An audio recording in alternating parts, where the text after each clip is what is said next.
Jesús dijo en lo que se conoce como el Sermón del Monte o Sermón de la Montaña. Y hoy hay un tema heavy, podríamos decir, un tema contundente, un tema interesante, un tema que trae controversia en las iglesias, porque muchas veces no se sabe cómo afrontarlo. Y es el tema del divorcio. Así que vamos a entrar en este tema que puede parecer complicado, pero el Señor es muy claro a la hora de dar la enseñanza. Así que abre tu Biblia en el Evangelio de Mateo, capítulo 5, y vamos a estar meditando en esta mañana en los versículos del 31 al 32. Mateo, capítulo 5, y los versículos del 31 al 32. Dice el texto: se ha dicho, el que repudia a su esposa debe darle un certificado de divorcio. Pero yo os digo que, excepto en caso de infidelidad conyugal, todo el que se divorcia de su esposa la induce a cometer adulterio, y el que se casa con la divorciada comete adulterio también. Como decía, a veces ha dado ciertas interpretaciones a este texto que igual no han estado del todo acertadas, pero sí que es cierto que conforme más se va estudiando el idioma original, más nos vamos acercando al significado de lo que el Señor quiso decir con estas palabras. Pero esto choca con otra realidad, porque vamos a hablar sobre el divorcio, pero choca con otra realidad, y es que el matrimonio es algo que ha perdido mucho peso en los últimos tiempos. No digo nada nuevo. Cada vez se casa menos gente, cada vez hay más parejas de hecho, cada vez hay más gente que se junta y ni siquiera se declara pareja de hecho y ni siquiera se casa. Entonces, el matrimonio es algo que ha perdido peso en los últimos tiempos, ha perdido la importancia y la profundidad que realmente tiene. Es por eso que antes de adentrarnos en las palabras de Mateo 5, 31 y 32 que hemos leído, vale la pena detenernos un momento en el significado del matrimonio y ver la importancia que Dios le da al matrimonio. Ya lo adelanto, el Señor le da una importancia máxima al matrimonio. Para el Señor es un tema de máxima importancia. Por tanto, si para el Señor es extremadamente y totalmente importante el tema del matrimonio, para nosotros también ha de serlo. Además, date cuenta que estamos hablando de algo que no afecta solamente al creyente. No es que el matrimonio se dé solo entre creyentes, sino que es algo que afecta a toda la humanidad en todo tiempo. Vamos a ir viendo todas estas cosas. Lo primero que hay que tener claro: ¿quién crea o quién inventa el matrimonio? ¿Quién creéis que lo hace? ¿Los hombres? Fuimos nosotros los que instituimos una serie de ritos para casarnos. ¿Fue alguna cultura avanzada? ¿No? Entonces, ¿quién? Dios. Entonces el matrimonio es algo bueno. Ahí estamos.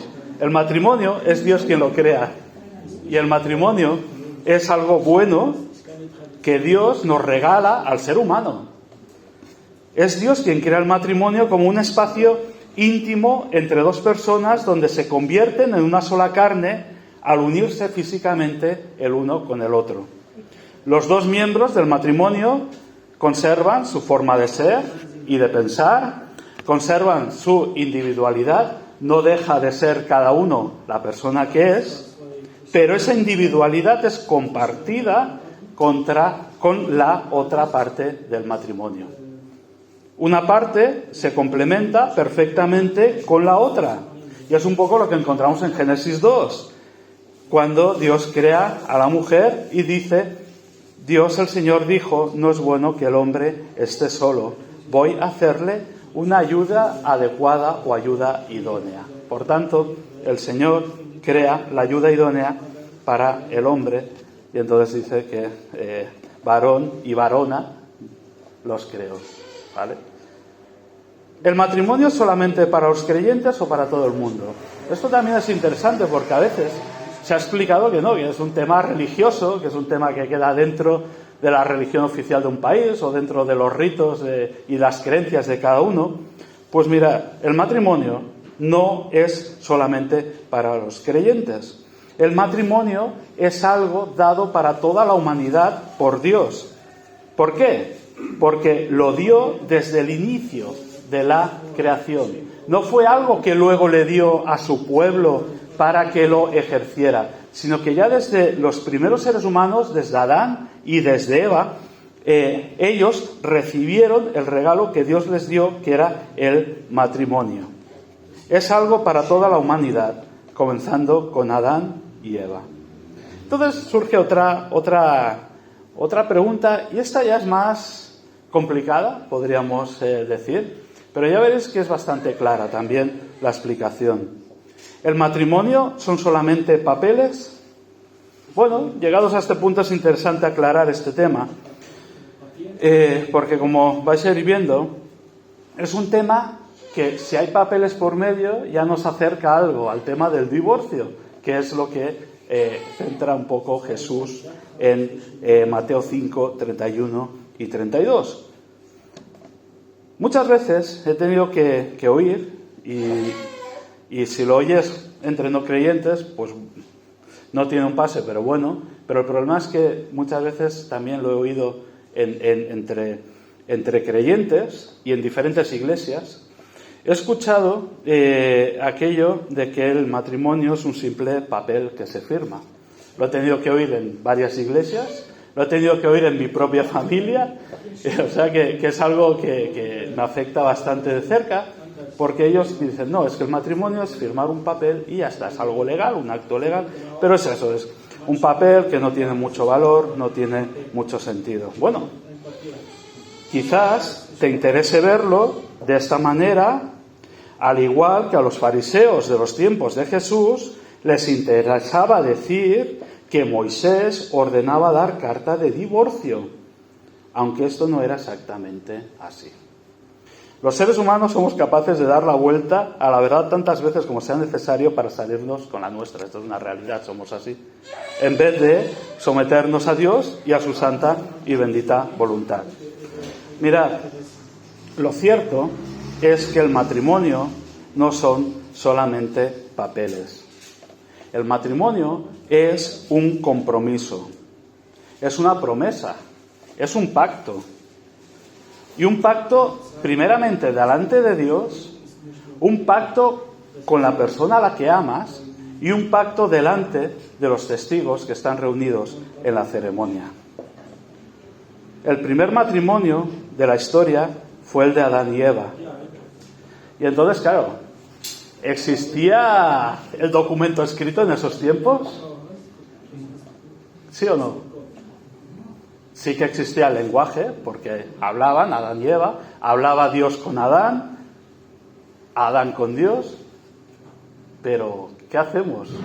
Como no habían papeles, El primer matrimonio de la historia fue el de Adán y Eva, y una argumentación que a veces he escuchado entre creyentes es que actualmente el matrimonio es simplemente un papel sin valor, que eso es algo moderno, un invento de nuestros tiempos o de nuestra sociedad, ya que en la antigüedad no existía nada escrito. Esta es una argumentación que he escuchado entre creyentes. Bueno, pues miremos la historia a través del tiempo y veamos si esto es así o no. Para ello haremos el paralelismo con la Biblia. ¿Por qué? Porque la Biblia, que es la palabra de Dios, y el matrimonio, hoy en día están escritos. Pero hubo un momento en la historia en que no estaban escritos ninguno de los dos. Si yo pensara, o si tú piensas que el contrato matrimonial, el acto legal, el papel escrito es solamente un invento moderno que no tiene ningún tipo de valor, porque en la antigüedad pues no existía ese documento legal, déjame decirte que también debes de pensar que la palabra de Dios, la Biblia, que es la palabra escrita, pues claro, debes pensar que la Biblia es un documento sin valor real a día de hoy. ¿Por qué? Porque antiguamente Dios hablaba con las personas de palabra y se revelaba a través de palabras pronunciadas por los ángeles también o por los profetas, y no por un libro al que hoy en día llamamos Biblia. ¿Entendéis el paralelismo? O sea, a una cosa se le da valor y a otra no. En la antigüedad, ya con Adán y Eva, Dios se revela de palabra directa. Dios transmitía su mensaje directamente. Así que se transmitían las enseñanzas de palabra. Y la palabra era de fiar. De hecho, durante muchos años, la palabra ha sido un valor. El dar tu palabra a otra persona era un valor.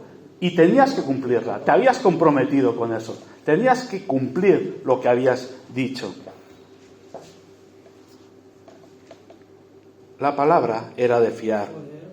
De hecho, la palabra, cuando no existían documentos escritos, era el documento oficial que se utilizaba cuando la escritura y el alfabeto pues no existía. Y así fue durante muchos años, durante muchas generaciones, en muchas sociedades, hasta que esas palabras necesitaban una validación mayor que la simple palabra, ya que el ser humano era capaz de decir, donde dije digo, digo Diego. Es decir, Charles, acordamos que yo te voy a dar 3 sacos de arroz, y cuando te los voy a dar, te doy 2. Y tú me dices, oye, tú me diste tu palabra de que eran 3. Donde dije digo, digo Diego, te doy 2, dije 2. Necesitamos un documento mayor que la palabra que certifique que habíamos acordado 3 y no 2, para que yo tenga que cumplir con lo que habíamos acordado. Por eso podemos afirmar hoy en día que la palabra de Dios, la Biblia, es fiable. Porque recoge toda esa enseñanza que se iba transmitiendo de padres a hijos a lo largo de toda la historia. Primero, antes del pueblo de Israel, de humano a humano, y luego el pueblo de Dios, como iba enseñando a los hijos, iban transmitiendo esa palabra. Pero esa palabra que iba corriendo podía distorsionarse en algún momento. Por eso se puso en un documento escrito, para que no se perdiera el significado que se quería transmitir, para que se guardara realmente lo que Dios había dicho en la antigüedad y no fuera adulterada esa palabra. Por eso podemos fiarnos de la Biblia, porque es un texto muy antiguo que nos llega, que recoge ese mensaje original que Dios dio en palabra. ¿Y por qué podemos estar seguros de que recoge esas palabras? Porque eran palabras que se fueron dando, sobre todo al principio, y se fueron escribiendo. Al final, lo que vale es lo que está escrito. Acordaros de aquel dicho de las palabras se las lleva el viento, pero lo que está escrito, eso no se va, eso queda ahí, es un documento legal que demuestra que ahí hay algo, que hay algo. Con el matrimonio sucede exactamente lo mismo. Antiguamente no existía la escritura, por tanto no podía darse un documento escrito que validara ese matrimonio, pero sí que existía ese pacto verbal que cuando apareció la escritura y el alfabeto en diferentes sociedades, pues se puso por escrito, certificando y validando doblemente, por palabra, pero también por escrito, la legalidad de ese matrimonio, los pactos adquiridos de amor, de cuidado, de respeto, de fidelidad, etc. Exactamente igual que se hace hoy en día. Por tanto, cuando firmas los papeles de tu boda, estás firmando un documento legal que te compromete a una serie de cosas que tú expresas verbalmente. Y ese documento es legal, fijaros si es legal y es importante, que no solamente aquí en España. Podríamos pensar, bueno, aquí es legal, pero me voy a Francia y ya no estoy casado. ¿Eso sucede? Estás casado aquí y estás casado en Francia. Bueno, pues me voy a Japón, que está más lejos. Allí seguro que no estoy casado. No. Tú tienes un papel legal, firmado, autentificado, diciendo que estás casado. Por tanto, también, si te vas a Japón, estás casado. Pues me iré a los Estados Unidos, que allí parece que hay más permisividad, ¿no? Legalmente estás casado. Por tanto, ese papel es muy importante, tiene mucha importancia.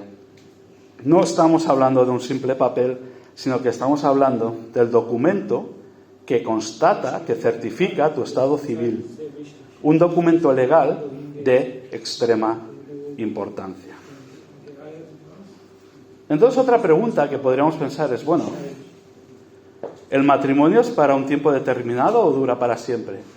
Hay personas, incluso gobiernos, que se están planteando pues hacer el matrimonio que sea renovable cada 10 años. Entonces tú vas firmando el papel cada 10 años. Hay gente que se lo está planteando. Porque como hay tanto divorcio, la manera de quitar el divorcio es hacer que el matrimonio dure un tiempo determinado. El matrimonio, según lo que Dios enseña, es para siempre. Es para siempre. Date cuenta que en el plan original de Dios, el divorcio no tiene lugar. Dios no presenta a Eva, a Adán, y hacen un pacto de palabra, y él le dice, pero si las cosas van mal, dale carta de divorcio. No lo hace. No lo hace. El matrimonio es para siempre. El divorcio no tiene lugar para Dios. Pero existe una opción, que no sería divorcio para que se acabe el matrimonio, que sería la muerte de una de las dos partes, del hombre o de la mujer, o de los dos. Entonces ya no hay matrimonio porque o falta una parte o faltan los dos, pero eso ya no sería divorcio, sería otra cosa. Pero fijaros que incluso para el Señor la muerte tampoco tendría que haber sido el final del matrimonio. ¿Por qué? Porque de entrada nos creó para existir siempre, y en un tiempo en que el pecado no existía.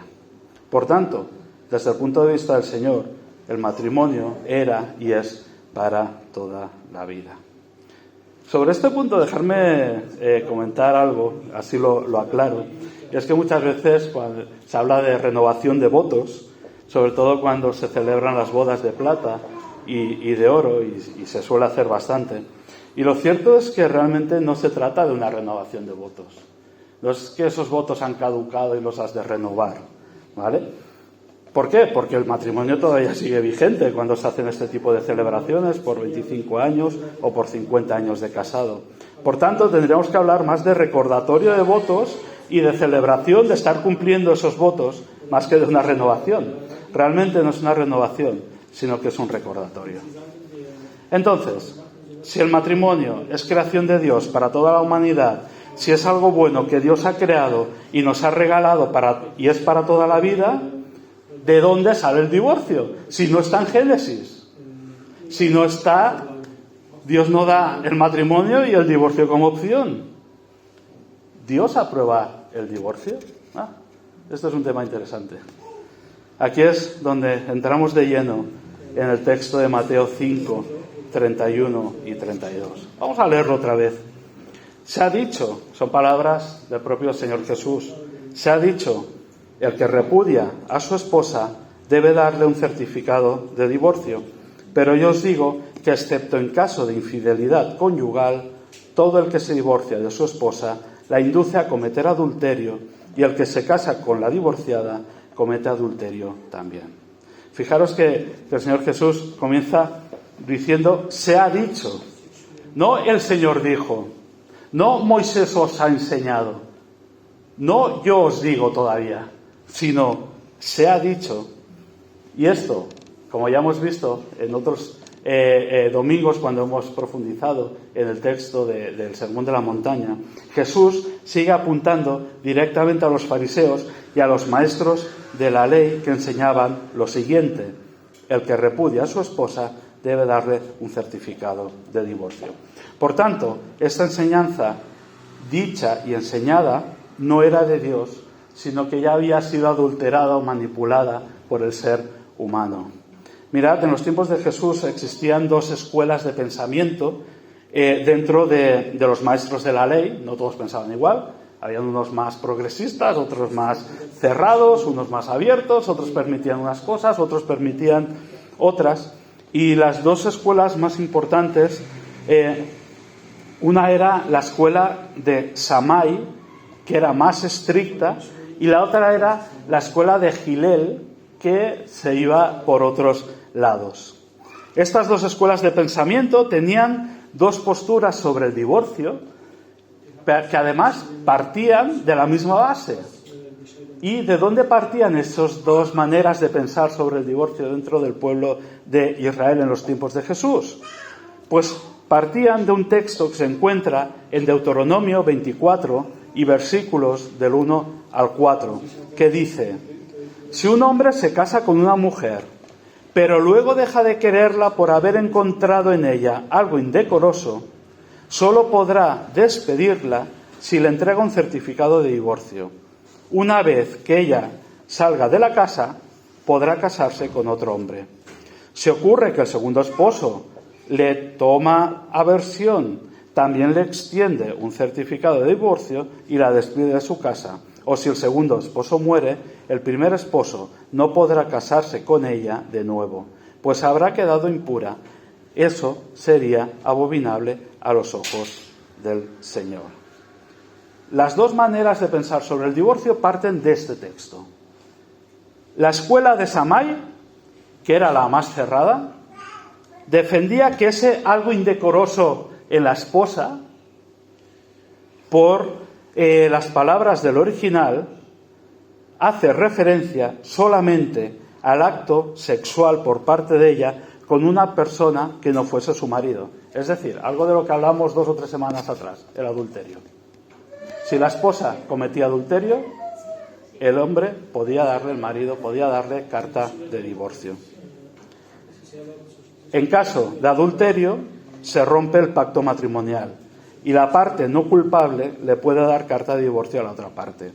En el contexto hebreo, esto no hay que olvidarlo, que está dado en un contexto hebreo, el hombre era el único que podía dar esa carta de divorcio. En cambio, la escuela de Hillel, pues enseñaba cosas que iban más allá de esto y que no se recogen en el lenguaje original de Deuteronomio.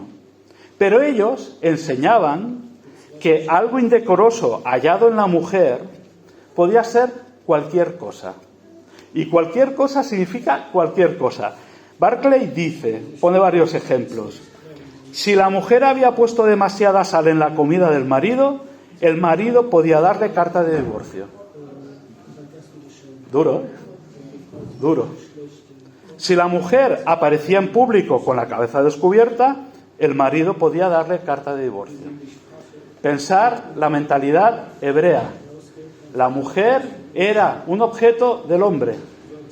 La mujer no tenía libertad, estaba sometida al hombre en todo. Por tanto, la mujer no podía tomar decisiones, no podía trabajar, no podía salir a la calle sin el permiso del hombre. Si la mujer hablaba con hombres en la calle, el marido podía darle carta de divorcio. Pero lo más extremo, atención, si un hombre encontraba que una mujer pues era más atractiva que su propia esposa, eso era motivo suficiente para darle carta de divorcio a la actual esposa. Así estaban las cosas. Y estas eran cosas que enseñaban en los tiempos de Jesús. Esto es lo que pensaba, lo que enseñaba, lo que vivía la sociedad en aquellos días. Pero entonces la pregunta es, ¿esto es realmente lo que Dios quería? Hemos visto que no. De hecho, el tema del divorcio no entra en los planes de Dios. No se lo da al ser humano ya desde el inicio de los tiempos. Entonces, ¿qué piensa Dios sobre el divorcio? Pues lo cierto es que a Dios el divorcio no le gusta nada. Nada. Y es muy claro. ¿Quieres saber lo que Dios piensa sobre el divorcio? Pues lo deja muy claro en el libro del profeta Malaquías. El libro del profeta Malaquías, capítulo 2 y versículo 16, dice: Yo aborrezco el divorcio, dice el Señor, Dios de Israel, y al que cubre de violencia sus vestiduras, dice el Señor Todopoderoso. Otra traducción dice: porque el Señor, Dios de Israel, ha dicho que Él aborrece el repudio. Y otra traducción dice, porque yo detesto el divorcio, dice el Señor Dios de Israel.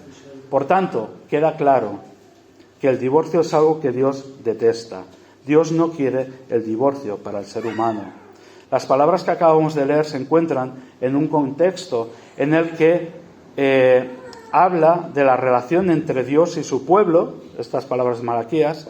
Dios compara su relación íntima y única con su pueblo, pues lo compara con el matrimonio, y con esto Dios da una importancia total y absoluta al matrimonio, cosa que sigue haciendo luego en el Nuevo Testamento, cuando compara a Jesús con el novio y a la Iglesia con la esposa.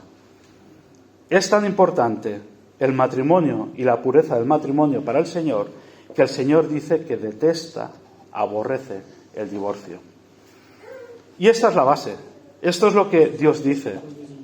Dios aborrece, detesta el divorcio. Y esto ha de quedar claro. Y es que además Malaquías añade, así que cuidaos en vuestro propio espíritu y no traicionéis a la esposa de vuestra juventud. Pero entonces, el divorcio existe. El divorcio es una realidad. ¿Dios permite el divorcio? ¿Qué hemos leído en Mateo 5, 31 y 32? En un único caso, ya que este caso también se veía en Deuteronomio 24. Y Jesús vuelve a rescatar esa idea, esa enseñanza, ese principio, y la vuelve a recordar. Solamente en el caso de adulterio se permite, y remarco lo de se permite, el divorcio. No es que Dios quiera el divorcio para el hombre y la mujer, pero es que Dios conoce el corazón del ser humano, sabe que pecamos, sabe que podemos cometer errores muy graves.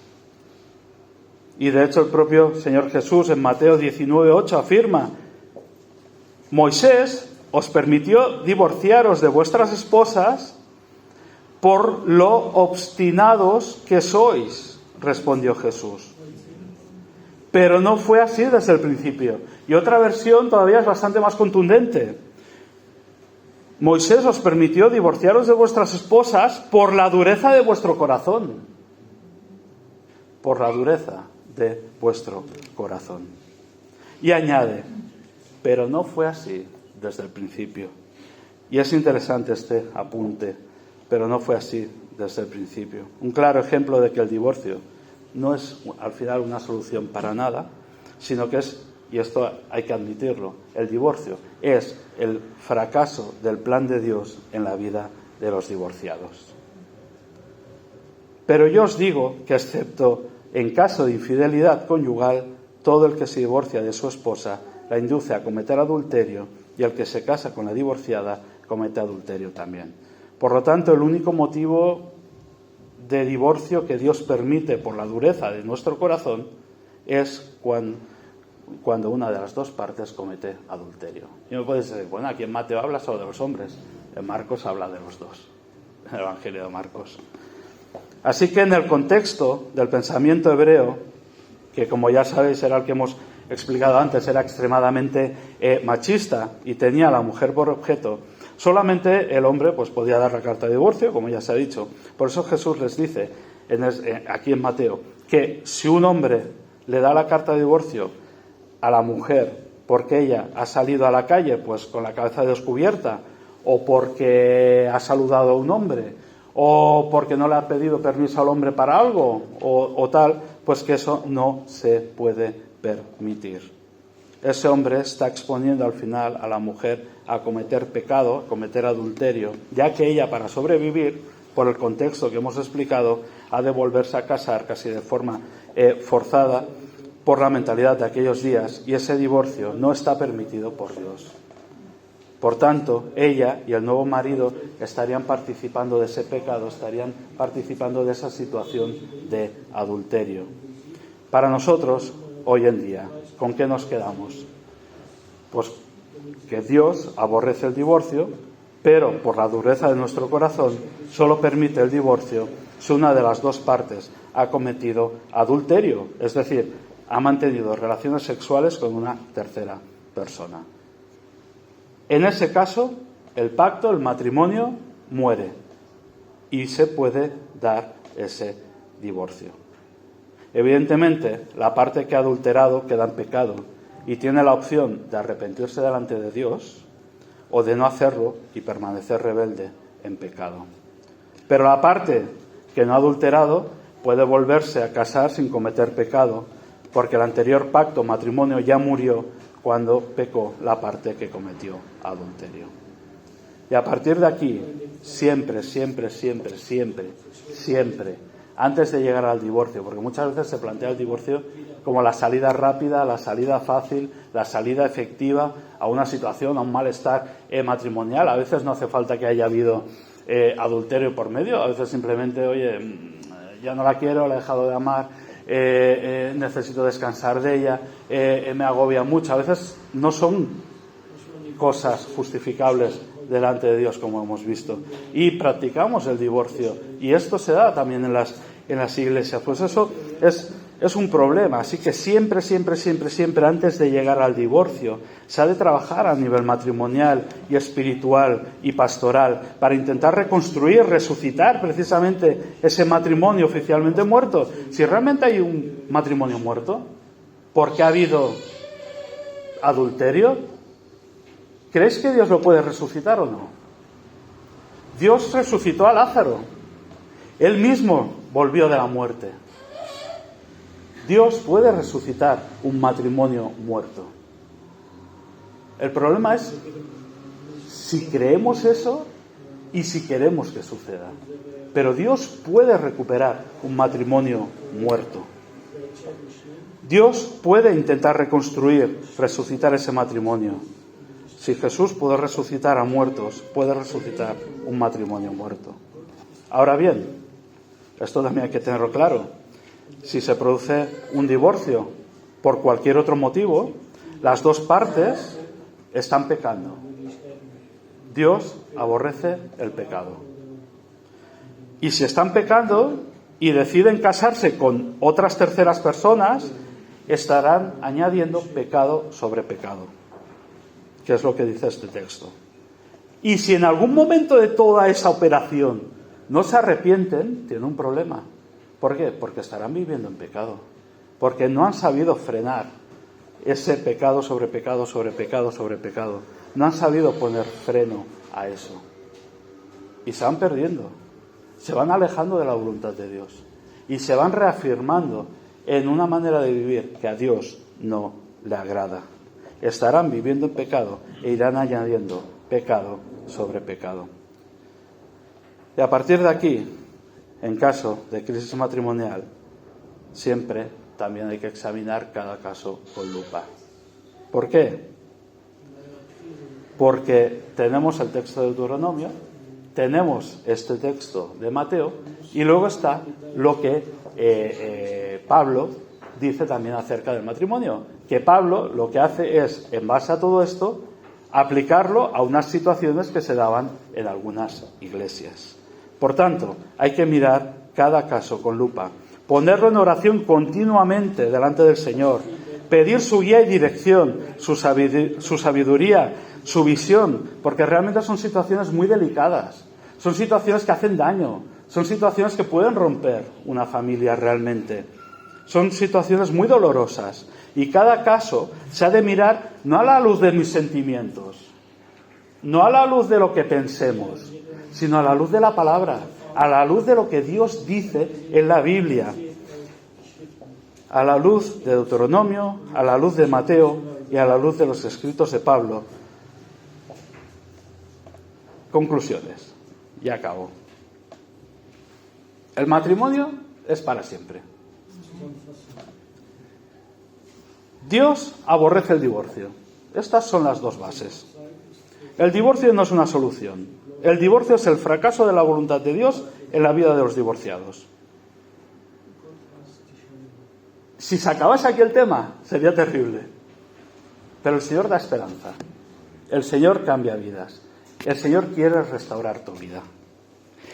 En el Señor tenemos esperanzas de reconstrucción.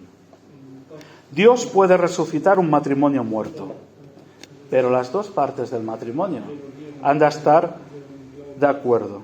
El esposo y la esposa han de poner a Dios por encima de todo lo demás. Han de ser sinceros. Han de pedir perdón a Dios. Han de arrepentirse. Y arrepentirse implica el compromiso de no volver a caer en esa misma situación de pecado. Han de perdonarse el uno al otro. El Señor nos ha perdonado y el Señor nos llama a perdonarnos los unos a los otros. Y compromiso, este compromiso de restauración, de reconstrucción, ha de ser real y verdadero, que no muestre ningún tipo de fisura ni de duda. ¿Es difícil? Mucho, porque se pierde la confianza, se pierden muchas cosas, pero en el Señor es posible que todo eso se reconstruya.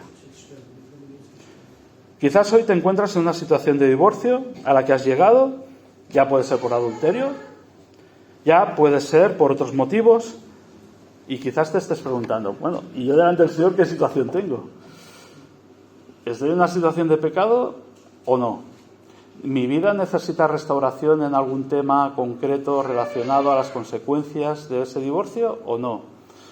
¿Cuál es mi situación delante del Señor? Bueno, pues te invito a que no te quedes con la duda. Te invito a que preguntes. A veces nos cuesta preguntar cosas. Pues te invito a que te acerques al pastor y le preguntes, y lo metas en un aprieto y le preguntes, señor pastor, ¿en qué situación está mi vida delante del Señor? ¿Puedo volver a casarme o no puedo volver a casarme? ¿Estoy en una situación de pecado o no estoy en una situación de pecado? ¿Cuál es mi situación delante de Dios a la luz de lo que la palabra dice? Te invito a que ores. Te invito a que pidas dirección a Dios, que te muestre cuál es tu situación. Busca ayuda. Puedes hablar conmigo, puedes preguntarme, oye, ¿yo en qué situación he quedado? Porque esta es mi situación. Esto es lo que sucedió y ahora ¿cómo estoy delante del Señor? ¿Cómo estoy?